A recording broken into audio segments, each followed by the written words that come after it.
Hi ಎಲ್ರಿಗೂ ನಮಸ್ಕಾರ. Welcome back to my YouTube channel ಸವಿನೆನಪು.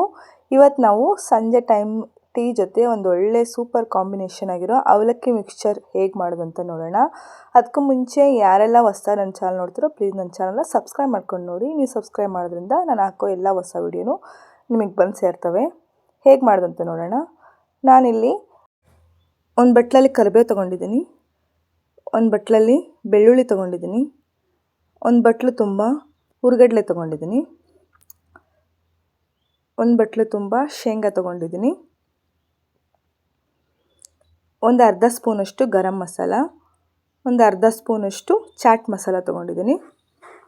ಇಲ್ಲಿ ಒಂದು ದೊಡ್ಡ ಬಟ್ಲಲ್ಲಿ 3 ಬಟ್ಲಷ್ಟು, ಈ ಬಟ್ಲಲ್ಲಿ 3 ಬಟ್ಲಷ್ಟು ಅವಲಕ್ಕಿ ತೊಗೊಂಡಿದ್ದೀನಿ. ತೋರಿಸ್ತಿರೋದು ಒಂದು ಬಟ್ಲಲ್ಲಿ ಮಾತ್ರ. ದಪ್ಪ ಅವಲಕ್ಕಿ ತೊಗೊಂಡಿದ್ದೀನಿ. ಒಂದು ಬಟ್ಲಾಗೋಷ್ಟು ಜೋಳದ ಪಾಪಡ್ ತೊಗೊಂಡಿದ್ದೀನಿ. ಈಗ ಹೇಗೆ ಮಾಡೋದಂತ ನೋಡೋಣ. ಜೋಳದ ಪಾಪಡು ನಿಮ್ಮ ಮನೇಲಿ ಇದ್ದರೆ ಹಾಕ್ಕೊಳ್ಳಿ, ಇಲ್ಲದ್ರೆ ಬೇಡ. ನಾನು ಇತ್ತು ಅಂತ ಹಾಕ್ಕೊಂಡೆ, ಚೆನ್ನಾಗಿರುತ್ತೆ ಅಂತ. ಈಗ ಗ್ಯಾಸ್ ಮೇಲೆ ಒಂದು ಬಾಣಲಿ ಇಟ್ಟು ಎಣ್ಣೆ ಕಾಯಕ್ಕಿಟ್ಟಿದ್ದೆ. ಎಣ್ಣೆ ಚೆನ್ನಾಗಿ ಕಾದ್ಮೇಲೆ ಈ ಥರ ಜಾಲರಿಲಿ ಅವಲಕ್ಕಿ ಹಾಕ್ಕೊಂಡು ಸ್ವಲ್ಪನೇ ಈ ಥರ ಎಣ್ಣೆಲಿ ಕರ್ಕೋತಾ ಇದ್ದೀನಿ.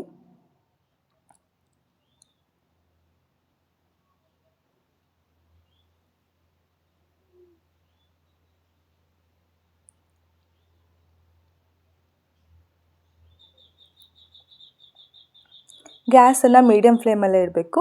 ಸ್ವಲ್ಪನೇ ಹಾಕಿ ಈ ಥರ ಸ್ಪೂನಲ್ಲಿ ಚೆನ್ನಾಗಿ ಕೈ ಆಡಿಕೊಂಡ್ರೆ ಎಲ್ಲ ಅವಲಕ್ಕಿನೂ ಚೆನ್ನಾಗಿ ಫ್ರೈ ಆಗ್ತವೆ. ಒಂದು 10 ಸೆಕೆಂಡು ಫ್ರೈ ಮಾಡಿದ್ರೆ ಸಾಕಾಗುತ್ತೆ.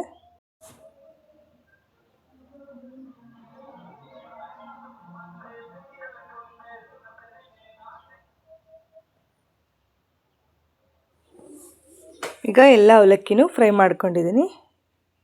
ಈಗ ಬೇರೆ ಐಟಮ್ಸ್ನ ಫ್ರೈ ಮಾಡ್ಕೊಳ್ಳೋಣ. ಇಲ್ಲಿ ಶೇಂಗಾ ಫ್ರೈ ಮಾಡ್ಕೊತಾ ಇದ್ದೀನಿ.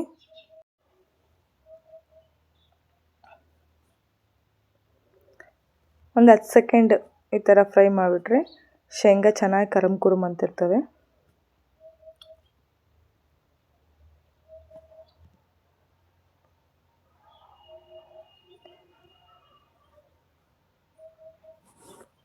ಶೇಂಗಾ ಚೆನ್ನಾಗಿ ಫ್ರೈ ಆಗಿದ್ದಾವೆ. ಈಗ ಪುಟಾಣಿ ಫ್ರೈ ಮಾಡ್ಕೊಳ್ಳೋಣ.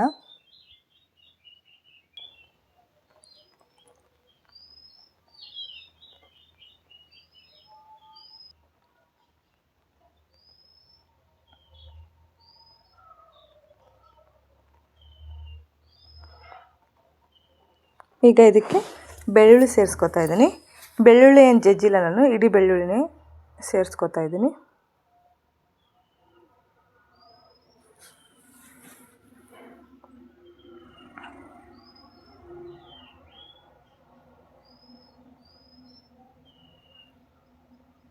ಬೆಳ್ಳುಳ್ಳಿ ಚೆನ್ನಾಗಿ ಫ್ರೈ ಆಗಿದ್ದಾವೆ. ಬೆಳ್ಳುಳ್ಳಿ ಎಲ್ಲ ಫ್ರೈ ಆಗಿದ್ದಾವೆ. ಇವನ್ನೆಲ್ಲವನ್ನು ಒಂದು ಅಗಲನ ಬೇಸನಲ್ಲಿ ಸೇರಿಸ್ಕೊತಾ ಇದ್ದೀನಿ, ಫ್ರೈ ಮಾಡಿರೋ ಎಲ್ಲವನ್ನು. ಈಗ ಕರಿಬೇವನ್ನ ಫ್ರೈ ಮಾಡ್ಕೊಳ್ಳೋಣ.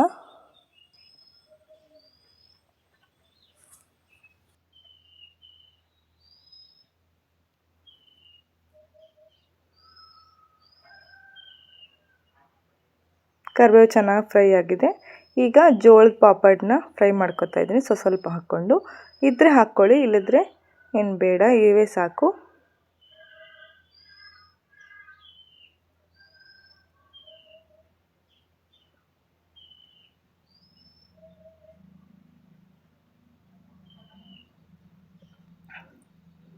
ನೋಡಿ, ಈಗ ಎಲ್ಲವನ್ನೂ ಒಂದು ಬೇಸನಲ್ಲಿ ಹಾಕ್ಕೊಂಡಿದ್ದೆ. ಈಗ ಅವಕ್ಕೆ ಗರಂ ಮಸಾಲ, ಚಾಟ್ ಮಸಾಲ ಸೇರಿಸ್ಕೊತಾ ಇದ್ದೀನಿ. ರುಚಿಗೆ ಎಷ್ಟು ಬೇಕೋ ಅಷ್ಟು ಉಪ್ಪು ಸೇರಿಸ್ಕೊಂಡು, ನಮ್ಮ ಖಾರಕ್ಕೆ ಎಷ್ಟು ಬೇಕೋ ಅಷ್ಟು ಖಾರದ ಪುಡಿ ಸೇರಿಸ್ಕೊತಾ ಇದ್ದೀನಿ. ಸ್ವಲ್ಪ ಅರಿಶಿನ ಸೇರಿಸ್ಕೊಂಡು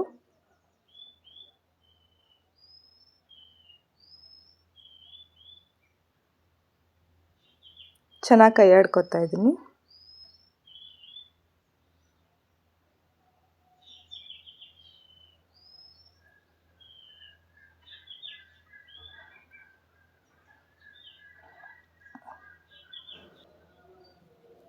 ನೋಡಿದ್ರಲ್ಲ, ಇಷ್ಟೊಂದು ಈಸಿಯಾಗಿ ಬೇಕ್ರಿ ಸ್ಟೈಲಲ್ಲಿ, ಬೇಕ್ರಿಲಿ ಯಾವ ಥರ ಸಿಗ್ತವೆ ಅಷ್ಟೇ ರುಚಿಯಾಗಿರೋ ಅವಲಕ್ಕಿ ಮಿಕ್ಸ್ಚರ್ನ ನಮ್ಮ ಮನೆಯಲ್ಲೇ ಮಾಡ್ಕೋಬೋದು. ಇಷ್ಟ ಆದರೆ ಪ್ಲೀಸ್ ನನ್ನ ಚಾನಲ್ನ ಸಬ್ಸ್ಕ್ರೈಬ್ ಮಾಡಿ, ನೀವು ಮಾಡ್ಕೊಂಡು ನೋಡಿ. ಈಸಿಯಾಗಿ ರುಚಿಕರವಾದ ಅವಲಕ್ಕಿ ಮಿಕ್ಸ್ಚರ್ನ ಮನೆಯಲ್ಲೇ ಆರಾಮಾಗಿ ಮಾಡ್ಕೋಬೋದು. Thank you.